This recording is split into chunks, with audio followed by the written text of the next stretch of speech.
ورحمة الله تعالى وبركاته كلنتي وعن oo wanaagsan daawadayaal iyo saaxiibayaal meel walba joogtaan iyo si walba inoo daawanaysaanba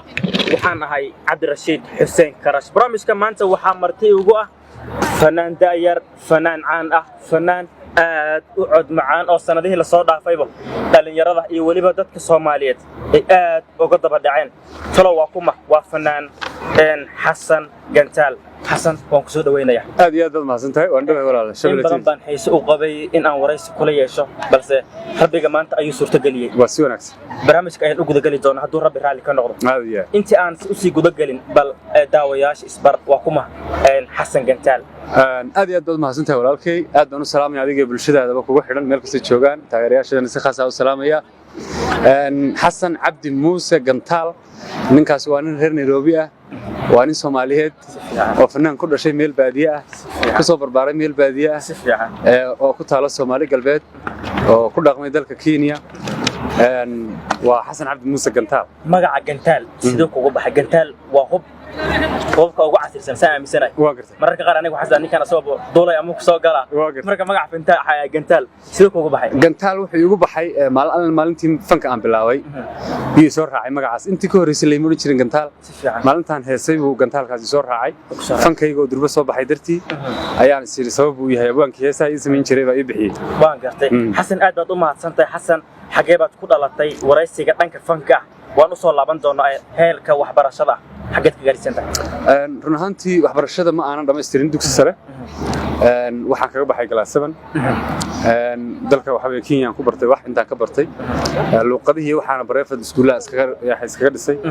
marka waxbarashadu ma heer sareyso waxa ahay nin carabkiisaas Ilaahay u barakeeyay marka waxa weeye waxbarashadu halkaas ku egtay aad baad u mahadsantahay fanka sanadkii ku soo biirtay 2016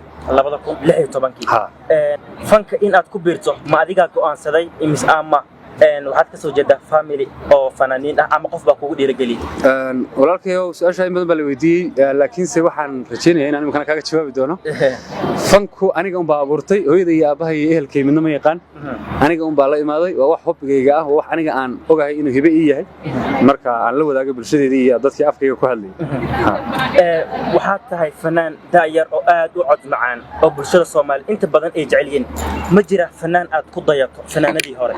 oo adiga naftirkaada markaad fanka ku soo biireysay ama inta aad fanka aad soo galin aad inta badan daba dhaajin jirto bal hebel fanaan hebel waxaad gaaraysaa sidii jir way jiraan hawla way jiraan waxa weeye sooyaal baynu leenahay taariikhda fankeenu leeyahay suugaan baynu leenahay aad u qaaliyo adduunka kale aan kaga horeyno waxaan aad u dhageysan jiray Xasan Aadan Samatar aad iyo aad baan halkan uga salaamayaa wali uu nool yahay oo shidan yahay waa legendkeena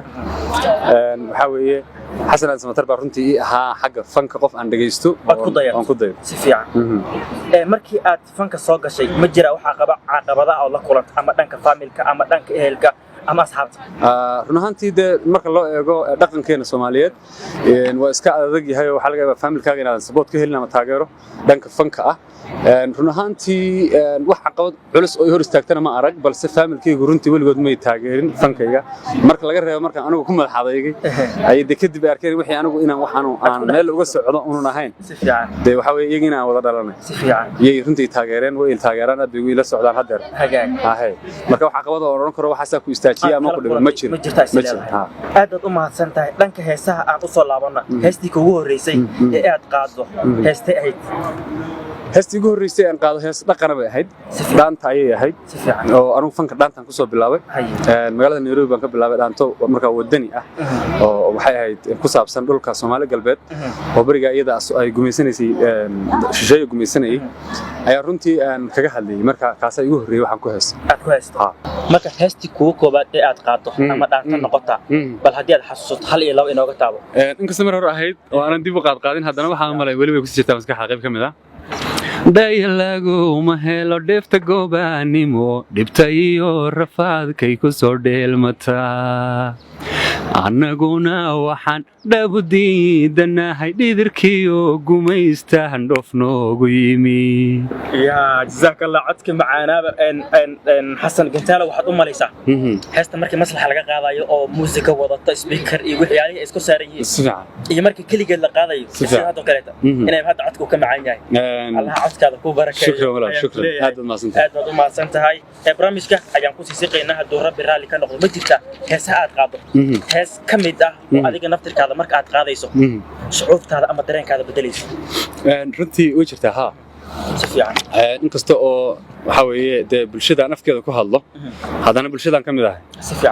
marka hees waxaa jirta la yidhaahdo qoshi ayaa runtii ka mid ah heesaha aan si khaas u dhagaysto heestaas way jirtaa waxaa sameeyeen abwaan dhaga jilic la yidhaahdo waxaa la xameeyey cali shaacir allah u naxariisto bardhood buu dhintay musiga waxaa tumay bulshaawi cabdullaahi deeriye aad u mahadsantahay heestaasi marka heesaha kale way kaaga duwan tahay ma qisaa ku jirto heestaas waxaa ku jirta erayadeeda waxay ka mid yihiin erayo nolosha ku saabsan weeye marka naftaydan la hadlayay abwaanku ka turjumayay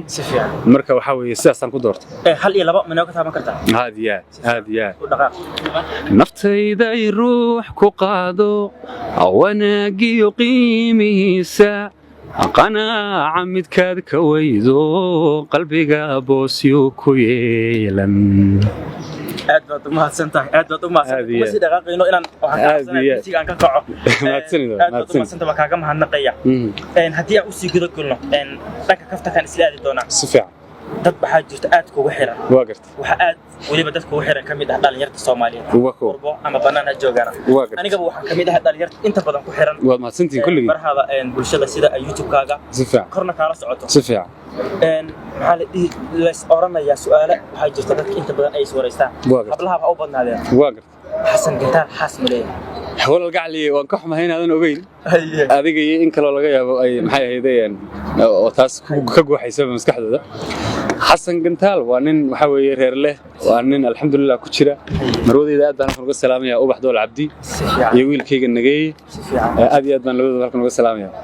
aad u mahadsantahay mustaqbalka dambe ee fanka maxaa kaaga qorshaysan ilaa heer sare runtii mustaqbalka fankaygu fanku waa hibaduna ma dhammaato dee qofku inuu isagu ka tago mooyaane marka ma qorshaynayo inaan mar dhow joojiyo wadda waa hibadaydii marka bulshadana intaan isleeyahay message baad ugu gudbin kartaa ama wax kaga reebi kartaana waan ka qayb qaadanayaa qaybteeda intii aad fanka ku jirtay waxyaabihii kula yaabka badnaa ee la kulanto maxay ahayd ma jirtaa maalin aad dhayso wax baan la kulmay inta fanka ku jirta maadaama fanaanka showye badan buu qabanayaa magaalooyin kala duwan buu marayaa wadamo kala duwan buu marayaa maalmo ka hor Nairobi aad joogtay maantana Johannesburg aad joogtaa magaalada Johannesburg ee dalka Koonfur Afrika marka inta fanka ku jirtay ma jirtaa waxyaabaha is leedahay dibadda ka sokaraysa runtii fanka markaan dib ugu noqdo oo aanu reerkayagu u lahayn wax dhaqana si fiican ayaa waxa igu cusbayd fanka waxa la dhaho gabigiisa inaan anigu bilaabo barto marka wixii ula yaabadnaa waxay ahayd inta aanan aqoonin waxa aad imika dad badan oo daawanaya aad ay ula yaaban yihiin oo garanayo halkayga maraya heesaha marka aan dhageysanayno way isku toosan yihiin oo qurux badan yihiin laakiin marka hore la soo sameeyo aad bay u badan yihiin way kala qorshe duwan yihiin laxan buu mid sameeyaa ragga mid erayo qoraa mid music buu tumaa mid video buu duubaa marka waxa aad ila yaabadnayd labisyada marka qofku fanaanka soo heesayo aad sawirkana labis kale ku aragto sawirkana labis kale ku aragto sawirkana labis kale ku aragto isla meeshii hal heestahay cilmigaas aad ila yaabadnaa si fiican marka ugu dambeyntii aan dhex galayna runtii waan bartay qorshihiisa anaa imika sameeyaa marka taas ila yaabadnayd dad badan oo la yaabana waa ogahay inay jiraan way ku adkay laakiin gadaal dambe ka fahmay inay sahlantahay su'aasha kale ku weydiinay waxa waaye أنا أهنتي أيام الطلبانة الحسير وحمك الله إن هذا إجتاب وتحساب كجعلها واقرت أنا كمتاعي واقرت أنتي سبب ويجران واقرت لكن زي ما دام وقت كان أون هاي وسوى ناس حس وحاجة تقعد قاضي وحنفري أفر سنة كهرة دلال كيدان أركو درين تحصل إجالك واقرت مرك أنفيري مرك وحنس لعب حسن هستن مالي وكو قاضي مسح واقرت في جاك واحد كده حقوق حي واقرت أيوة وقت جاي ده واقرت هست سياسة مي يا كتب بي runtii walaalkay mudnaanta waxa iska leh abwaankii qoray ereyada oo waxa weeye kulligeen maskaxdeena ka dhaxalay waa isla abwaankii heestay hadda ka hor aan ka dhawaajiyay aan qoray weeyaan abaan Cabdirashiid Dhagajil caaqilka aad baan u salaamaya waa saaxiibkayga nololeed wey aad baan waa abwaana oo saaxiibkayga waana abwaankayga aad baan halkan uga salaamaya heestaa waxaa la yidhahdaa kala dhoof oo waxay ku timid laba qof oo runtii aad isu kalgacaliya jacayl dhex maray balse bulsho intay kala dhex gashay nacab kala dilay oo waxa weeye iyagoo runtii nolosha meel qurux badan weliba u marayso waxaan rajaynayaa inaad mar isaga waraysan doontaan siduu isagoo iga sheekeeyey baan in yar adna ka taabanaysaa iyagoo ay nolosha meel fiican u marayso iyo dadkaasi runtii ku ballameen inay isguur iyo aaya meel dhigtaan ayaa waxaa dhacday in loo kala sheekeeyey oo weliba gabadha markaa qurbo ay ka timid oo u soo dhooftay wiilka oo marka gurigii halkaa uu kala burburay marka dareenkii qofka lagu sameeyay baan ana iska soo qaaday inaan ahay fanaanku waa inuu dareen heesaa marka waan dareen heesay aniguna xagga ay markaa soo qaadatay waan gartay haddii aan kula kaftamo weli jacayl ma ku soo maray walaalkay haddaan ku jiraaba jacaylka waa ka reerkay ku dhisan yahay weeyaan laakiin waad ku mira dhalisay Absolutely. inta badan dhalinyartu jacaylku waa la soo wada maraa ha dadka qaarna way ku guuleystaan horta jacaylka walaalkay oo nolosheena ku dhisan labadeena soo fadhina haddaanu jacayl jiri lahayn mayna nolosha joogneenba si fiican waxaan waxa weeye aad jacaylka ugu badan u haya hadda waa hooyaday waa xaaskayga waa waxa weeye ehelkii qaraabada iyo asxaabta iyo caruurta marka jacayl dhalinyaranimo iyo iskoob uu jiraa waxa weeyaan shukaansigii maxay ahayd darbiga la daba istaagay laakiin waa aragnimada nolosha meesha rasmiga ah waan ku dhex jiraa jacaylka hadda ku jiraa waa ku guuleystay absolutely waxa jirta jacayl soo jiray 4 sano 3 sano 5 sano ugu dambeeyna dabcan aan ku guuleysanaynin way jiraan oo hees calaf la yiraahdo ka sameeyay aad ka sameysay sidkii caashiq loo dhigay calaf baa dhexda u suran abaan guuleed xukun la yiraahdo sameeyay si fiican baa jirto macnaha dadkii intay nolosha soo wada qurxiyeen oo midkoodna aanu eed lahayn haddana alfan waayay hees ku saabsan weeyaan maxaa sababa laakiin inuu midkoodna eed u lahayn haddii la isku kalsoon yahay waxaa jiri kara sidee la isku weyni karaya waa su'aal kulley aaminsanahay in la weydiin lahaa khabiirada iyo dadka aad iyo aad balse waxaan inta garashadayda ka odhan lahaa de waxaa jira wax la yidhaahdo isfahan nolosha isfahan bay ku dhisan tahay haddii isfahanka iyo waxa la yidhaahdo isla jaanqaadku meesha ka baxo dee xiisuhuna uu dhammaanaya jacaylkuna uu iska dhammaanaya marka taasaa keenaysa in la kala ayaa keenayso dabcan in la iswaayo waan gartay intii aad fanka ku jirtay ama yiraahdo xasanow fanaaniin waxaa jirto da'yar ah ama dhalinyaro da'yar ah oo na jecel in ay fanka ku soo biiraan si fiican mararka qaar waxay la kulmaan marka ama u suurtagelinaynin inay fanka soo galaan laakiin qalbiga way ka jecel yihiin bal dhalinyartaas da'da yar ama fanaaniintaas fariin noocaad u reebaysaa waa su'aal qurux badan weeyaan hadda intaadan waraysigan runtii ii bilaabin baa wiil ii yimid wiilaan arkay kula fadhiyay wiil baa la fadhiyay ninka Abuukar baa la yiraahdaa waa nin dhalinyaro cod macaan oo fanka raba inuu runtii meel ka gaaro Johannesburg buu joogaa aad baan waliba reer Johannesburg reer South Africa inay garab istaagaan ugu boorinaya si fiican balse muhiimaddu waxay tahay qofku marka uu wax rabo isagu runtii waxaa jira sawir isaga u muuqdo oo aan dadka kale arkaynin sawirka haddii adigu aad marka rabto inaad ka mira dhaliso waa inaad u martaa wadooyinkii ay sawirkaasi ay maxay ahayd ku suurtageli lahayd waxaan odhan lahaa ninka dhalinyarada ama gabadhaada ama wiilhaada iminka qofka dhalinyarada ee fan raba inuu fan Soomaaliyeed oo waxa weeyaan suugaan Soomaaliyeed soo bandhigo kow waxa la yiraahdaa akhlaaqda iyo tarbiyadda waxa la yiraahdo inuu iska hagaajiyo oo dadka Soomaaliyeed waa dad runtii ku dhisan dhaqan marka dhaqan ahaan qofku inuu iska wanaajiyo aanu reer galbeed ku dayanin oo maxay ahayd oo kolka horeba uu la soo af kale iyo wax kale soo ku heesay dadkii la soo dhaxgelin si fiican afkiisa hooyo inuu nooleeyo marka koobaad qof walbana dhaqankiisa afkiisa hooyo ka bilaabma waan gartay haddaan anigu xataa la heesayo nin gaal ah oo qolyahan hormaray ah waa inaan kula heesaa luqadayda hooyo afkayga hooyo qayb ka mid ah waa inaan kaga qayb qaataa si aan u hormariyo marka dhalinyarada waxaa odhan lahaa runtii wax fudud ma jiro balse dadaalaa waa gaadhaa si fiican aad u mahadsantahay waxaa jirta hees aad qaaday oo